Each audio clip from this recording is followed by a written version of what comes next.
누가복음의 구조와 내용. 누가복음은 다음과 같이 구조를 짤 수 있습니다. 머릿말, 예수님의 유년 시절과 활동 준비, 갈릴리에서의 활동, 예루살렘으로의 여정, 예루살렘에서의 활동. 누가복음은 예수님의 역사를 우리 중에 이루어진 사실로 소개하며 모든 일을 근원부터 자세히 미루어 살펴 데오빌로 각하에게 각하가 알고 있는 바를 확실하게 하려 차례대로 써보내고 있다고 말합니다. 근원부터 자세히 미루어 살펴와 차례대로라는 말은 고대의 역사서들이 가지고 있는 특징으로 누가는 자신의 복음서를 통해 하나의 역사적 관점을 제시하려는 것을 알 수 있습니다. 또한 예수님의 역사는 우리 중에 이루어진 사실이었으며 누가는 이를 더 확실하게 하려 복음서를 기록하고 있습니다. 누가복음은 세례 요한과 예수님의 출생, 예수님의 유년 시절의 이야기로 시작합니다. 예수님께서는 역사의 구체적인 순간인 가이사 아우구스도의 호정령 때에 출생하셨는데 이런 역사적 자리매김은 누가복음의 특징으로 복음서 저자가 예수님의 역사를 넓은 시야를 가지고 역사적 흐름 가운데 보는 것입니다. 예수님의 출생과 관련하여 구약 성경의 구원 대망이 그리고 시편 비슷한 새 노래가 불러짐으로써 예수님께서 약속된 메시아, 하나님의 아들, 다윗의 자손, 주님인 것이 분명해집니다. 예수님께서는 12살 때의 예루살렘 성전에 앉아 지혜로 사람들을 놀라게 하셨습니다. 이런 언급은 예수님께서 유대교를 통해 오셨으며 누가복음 당시의 그리스도교가 유대교의 발전된 형태임을 따라서 유대교인들에 의해 고발당해 박해받는 것이 부당하며 동시에 유대교처럼 제국에 받아들여질 수 있는 충분한 근거가 됨을 보여줍니다. 예수님께서는 세례를 받으시고 성령을 받으셨는데 누가복음은 세례를 받는 이야기 이전에 세례 요한이 투옥되는 이야기가 먼저 나옵니다. 따라서 누가복음에서는 예수님께서 누구에게 세례를 받으시는지 알 수 없습니다. 누가는 이런 방식으로 옛 시대를 대표하는 세례 요한과 새 시대를 가져오시는 예수님을 구별합니다. 예수님의 족보가 마태복음과는 달리 역순으로 제시되어 하나님에게까지 이어집니다. 마태복음에서 예수님의 족보는 예수님께서 구약 성경에 약속된 다윗의 자손이라는 것에 집중합니다. 누가복음은 시야를 넓혀 보편적인 인류에 관심을 갖고 있습니다.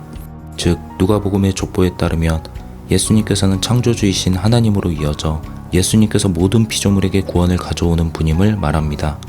이어서 예수님께서는 성령에 이끌려 시험을 받으셨습니다. 누가복음은 예수님께서 성령의 능력으로 갈릴리에 들어가신다고 말합니다. 성령에 대한 반복적인 언급은 누가의 특징으로 세계사의 흐름 속에서 성령의 인도하심으로 이루어진 사건을 강조하는 것입니다.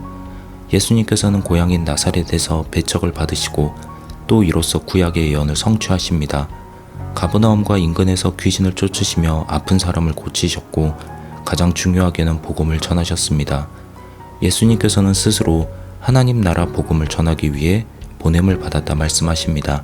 예수님께서는 제자들을 부르시고 이스라엘의 종교 지도자들과 논쟁하시며 평지에서 설교하셨습니다. 이 가르침은 예수님에 대해 증거할 갈릴리의 증인될 자들에게 주는 교훈입니다. 평지는 사람들과 만나는 장소를 의미합니다. 여기서 예수님께서는 많은 무리와 많은 백성을 만나십니다. 누가복음에 따르면 예수님께서는 승천하실 기약이 차감해 예루살렘을 향하여 올라가시기로 굳게 결심하셨습니다. 누가복음 9장 51절부터 19장 27절을 누가의 여행보고라고 부릅니다.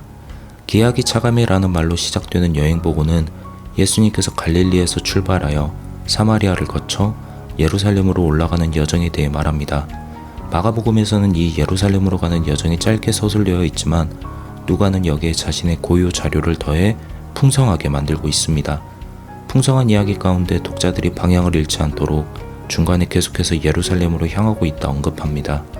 누가에게 있어서 이 예수님의 여정은 죽음의 여정입니다.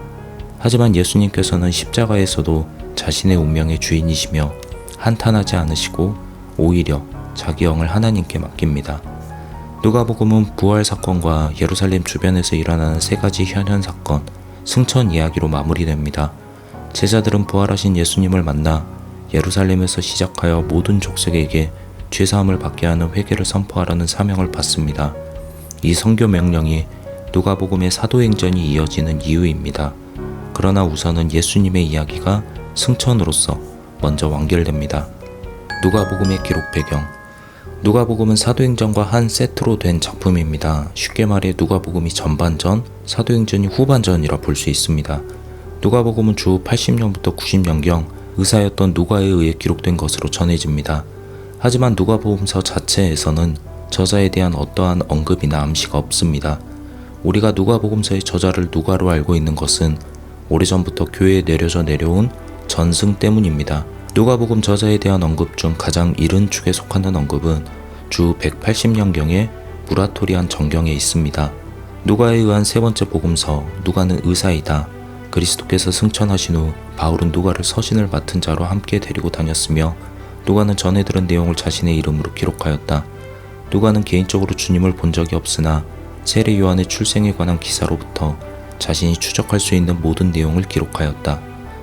또한 주 2세기 말 리옹의 이레네우스는 누가복음서를 가리켜 이 복음서의 저자는 바울의 동반자였던 누가다 라고 했습니다. 누가복음의 가장 오래된 사본 가운데 하나는 누가에 의한 복음이라는 제목이 책의 앞이 아니라 끝에 붙어 있는데, 이는 후대의 사람들이 작자 미상의 책에 누가의 이름을 부여하고자 했기 때문인 것으로 보입니다.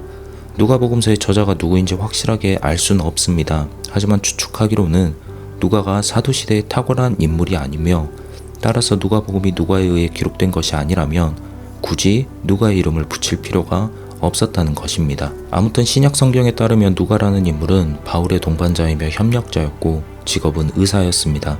당시의 의사들은 환자를 진료하러 가기 위해 지리에 대해 잘 알고 있어야 했는데 누가복음의 여행보고가 이를 반영하는 것처럼 보입니다. 하지만 여행보고의 지명들은 팔레스타인 지역을 알고 있는 사람이라면 누가가 이 지리에 정통한 사람이 아니라는 것을 금방 알아차리게 됩니다. 여행보고의 이야기들은 복음서 저자가 신학적인 목적을 가지고 모은 이야기입니다. 또한 누가복음서에 나오는 의학적인 단어들 역시 고대의 다른 책들에서 일반적으로 쓰이던 단어들이며, 이와 같은 언급들이 누가복음서 저자의 모습을 그려보는데 별 도움이 되지 않음을 알 수 있습니다. 그렇다면 누가는 어떤 사람일까? 누가복음에서 드러나는 누가의 모습은 문학과 신학 교육을 충실히 받은 역사가입니다. 그는 적어도 2세대 혹은 3세대 이후의 그리스도인이며 그는 이방인 그리스도인보다 유대인 그리스도인에 더 가까워 보입니다. 누가복음이 전하는 예수님의 유년 시절의 이야기는 누가가 구약 성경의 정통함을 보여줍니다. 누가복음 머릿말에 이루어진 사실이라는 말은 예수님의 사건을 약속, 성취라는 관점에서 보는 것을 뜻합니다. 구약 성경에 대한 깊은 지식과 예수님을 성경에 예언된 분으로 보는 그의 태도는 그가 유대인 그리스도인임을 추정하게 합니다. 누가복음은 머릿말에서 수신자 데오빌로 각하에게 각하가 알고 있는 바를 더 확실하게 하려 누가복음을 기록하고 있다 말합니다. 여기서 데오빌로라는 이름은 하나님을 가리키는 데오스와 사랑을 뜻하는 필로스가 합쳐진 것으로 하나님을 사랑하는 사람이라는 뜻입니다. 각하라는 뜻의 크라티스토스는 사회적으로 신분이 높은 사람을 가리킵니다. 오리게는 데오빌로 각하가 구체적인 한 사람이 아니라 사회적으로 신분이 높으면서 하나님을 사랑하는 사람들을 가리킨다고 주장했습니다. 하지만 누가복음은 구체적인 한 사람을 염두에 두고 있는 것 같습니다. 데오빌로라는 구체적인 인물은 누가복음서와 사도행전 독자들을 대표하는 사람으로 볼 수 있습니다. 데오빌로가 대표하는 이 그리스도인 공동체는 누가복음서를 통해 이미 그들이 배운 것이 진실된 것임을 확신해야 했습니다. 이를 거꾸로 생각해보면 이는 그들이 가진 진리가 당시에 미심적인 것이 되고 있음을 추측하게 합니다. 이 공동체는 이미 가르침을 배워 그리스도인이 되었으나 그리스도교 전승에 대한 신뢰는 예수님과의 갈수록 멀어지는 시간상 거리와 또 여러 사회적인 문제와 신학적 현혹 때문에 새삼 강화되어야 했습니다. 데오빌로의 공동체는 예수님께서 부활하시고 승천하신 사건으로부터 적어도 50년이라는 시간적인 거리를 두고 있습니다. 이 예수님과의 시간상 거리는 그리스도인들에게 예수님의 재림의 시기에 대해 고민하게 만들었습니다. 분명 예수님께서는 승천하신 다음 곧 다시 오셔서 하나님의 나라를 완성하실 것이라 말씀하셨기 때문입니다. 하지만 50년이 지나도 예수님께서는 다시 오시지 않았습니다. 이 지연된 재림의 문제가 예수님의 재림의 시기에 관해 질문하게 만들었고, 누가복음에 따르면 이 그리스도인들은 지연된 재림 가운데, 달리 표현하자면 상당 기간을 이 세상에서 살아가야 할 것에 대비해야 했습니다. 이 공동체는 지연된 재림 가운데 로마 제국 안에서 유대인들의 부당한 고발로 인해 많은 박해를 받은 것으로 보입니다. 예수님과 그리스도인 공동체는 제국의 위험이 되는 존재가 아님에도 불구하고 유대교는 그리스도인들이 반국가적이라 고발하고 또 이로써 자신들이 국가 권력에 충성한다는 것을 증명했습니다. 유대교가 보았을 때 그리스도교는 신성 모독으로 십자가형을 받은 예수 그리스도가 유대교의 정경인 구약 성경을 성취하는 메시아임을 주장했기에 유대교의 종교적 정체성을 위협한다 보았습니다. 데오빌로로 대표되는 공동체와 유대교는 이렇게 갈등 관계를 유지하고 있었습니다. 동시에 이 공동체에는 사회적으로 지위가 높거나 경제적으로 부유한 사람들과 더불어 가난한 사람들이 함께한 것으로 보입니다. 누가복음은 공동체 안에 있는 가난한 사람들에 대한 관심이 높은데 그들에 대한 책임이 지위가 높은 사람과 부유한 사람에게 있음을 강조합니다. 누가복음의 메시지, 그리스도교 역사가. 누가복음은 내력을 검토하여 차례대로 기록했다 말합니다. 내력과 차례대로는 고대 역사서가 가진 특징입니다. 즉 누가복음은 스스로 역사서임을 밝히는 것입니다. 누가복음이 역사적 사건들에 대한 언급하는 것도 역사서에 걸맞는 것으로 볼 수 있습니다. 차례대로라는 말은 엄격한 연대기적 순서를 가리키는 것이 아닙니다. 누가는 연대기적으로 믿을 만한 순서를 제시함으로써 데오빌로가 알고 있는 진리를 확실하게 하고자 한 것이 아니었습니다. 오히려 마가와는 다른 방식으로 이야기를 전함으로써 그리고 풍부한 다른 전승들을 더 알려줌으로써 진리를 확실하게 하고자 합니다. 더욱 중요한 것은 누가가 예수님의 사건을 당시의 사람들이 분명히 알 수 있는 역사적 사건과 연결시키는 것입니다. 예를 들면 예수님의 탄생과 가이사 아구스도의 인구조사 증명, 세례 요한의 출현과 로마 날짜 등입니다. 이렇게 누가복음은 예수님의 이야기를 세계사의 흐름 속에서 서술하고자 합니다. 즉 예수님의 이야기는 로마라는 제국 변두리 구석 시골 마을에 아무도 알지 못하게 일어난 일이 아니라 우리 중에 이루어진 사실임을 강조합니다. 이렇게 누가는 그리스도교적인 역사관을 제시하며 하나님의 구원의 역사가 종말의 때까지 누가복음 당시의 그리스도인들에게 여전히 계속되고 있음을 알려줍니다. 이렇게 누가복음은 2세대 혹은 3세대 이후의 그리스도인들이 의심하기 시작했던 진리를 확실하게 해주고 있습니다. 하나님의 구원의 역사. 누가복음은 족보를 통해 모든 것의 시작인 창조에 연결되어 있고 데오빌로를 통해 교회와 연결되어 있습니다. 누가복음은 하나님의 구원의 역사가 창조로부터 예수 그리스도까지 그리고 예수 그리스도의 시대를 정점으로 그의 부활 이후의 교회 시대까지 계속되고 있음을 말합니다. 시간의 중심은 예수 그리스도에게 있습니다. 누가복음에서 예수 그리스도는 특별히 하나님의 영을 받아 성령의 능력으로 활동하시며 하나님의 구원의 역사를 이루어 가시며 사도행전에서는 하나님의 영을 받은 사도들에 의해 하나님의 구원의 역사가 계속되고 있음을 보여줍니다. 하지만 예수님의 재림이 지연됨에 따라 하나님의 나라가 언제 이루어지는지에 대해 의문이 생길 수밖에 없었습니다. 누가복음에 따르면 재림은 언젠가 이루어질 것입니다. 누가는 이를 부정하지 않습니다. 하지만 누가의 통찰에 따르면 이 언젠가는 아마도 시간이 필요할 것입니다. 누가에 따르면 재림은 내일이 될 수도 아주 늦어질 수도 있습니다. 그렇게 누가가 중요하게 여겼던 것은 하나님의 나라가 언제 임하는지가 아니라 하나님의 나라가 무엇인지였습니다. 누가는 하나님 나라의 본질에 집중합니다. 누가에 따르면 하나님의 나라는 이미 예수 그리스도를 통해 시작되었고 이로써 종말이 시작되었으며 재림으로써 종말이 완성됨을 알려줍니다. 즉 그리스도인들은 재림이 지연된 시대가 아니라 이미 예수 그리스도로 시작된 종말의 시대를 살고 있는 것입니다. 이들은 재림이 지연된 시대를 사는 것처럼 무기력하고 유혹에 휘둘리며 진리를 의심하며 살 것이 아니라 종말의 시대를 사는 사람처럼 재림을 기대하며 항상 깨어 있어야 합니다. 종말의 시대. 누가는 예수님의 재림이 지연된 것이 아니라 이 재림을 알 수 없음을 말합니다. 이 알 수 없는 재림은 내일이 될 수도 있습니다. 그렇기에 데오빌로는 깨어 있어야 합니다. 물론 이 시기가 인간의 기대와는 달리 아주 길어질 수 있습니다. 누가복음과 사도행전에만 나오는 다음과 같은 질문들은 그러면 우리가 무엇을 하리이까? 형제들아 우리가 어찌할꼬?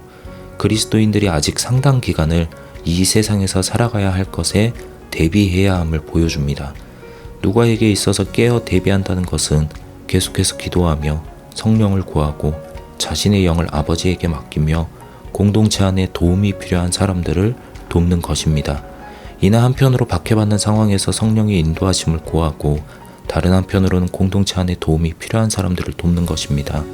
누가복음에는 특히 가난한 사람들에 대한 관심이 큰데 부자와 나사로의 비유를 보면 이를 잘 알 수 있습니다. 부자와 나사로의 비유는 자발적이고 철저한 재산 포기가 아니라 이웃 사랑하는 것을 기본으로 도움이 필요한 사람들을 물질적으로 도와야 한다는 것을 말합니다. 이 모든 일의 본보기는 당연히 예수 그리스도이시며 또한 예수님께서는 단순한 본보기를 넘어 세상의 주님으로서 자기 자신의 운명의 주인이셨습니다. 그리스도인들은 예수를 본받아 그들에게 닥친 환난에 맞설 수 있으니 자신의 운명이 부활하신 예수 그리스도 안에 있음을 발견하기 때문입니다. 우리는 이미 예수 그리스도에 대해 알고 있고 그분을 믿고 있습니다. 하지만 예수님의 재림이 지연되고 예수님과의 갈수록 멀어지는 거리가 우리가 들은 복음과 진리를 자꾸만 의심하게 합니다. 또한 세상의 유혹과 시험이 우리를 걸려 넘어지게 할 때도 있습니다. 누가복음은 이런 우리의 불확실한 현실을 확실하게 해주는 책입니다. 누가복음을 통해 진리로 확실하게 할 수 있기를, 성령의 능력이 여전히 우리 안에 역사하기를, 재림이 지연된 시대가 아니라 종말의 시대를 깨어서 지낼 수 있기를, 특별히 우리 주위에 도움이 필요한 사람들을 물질적으로 도울 수 있기를 바랍니다.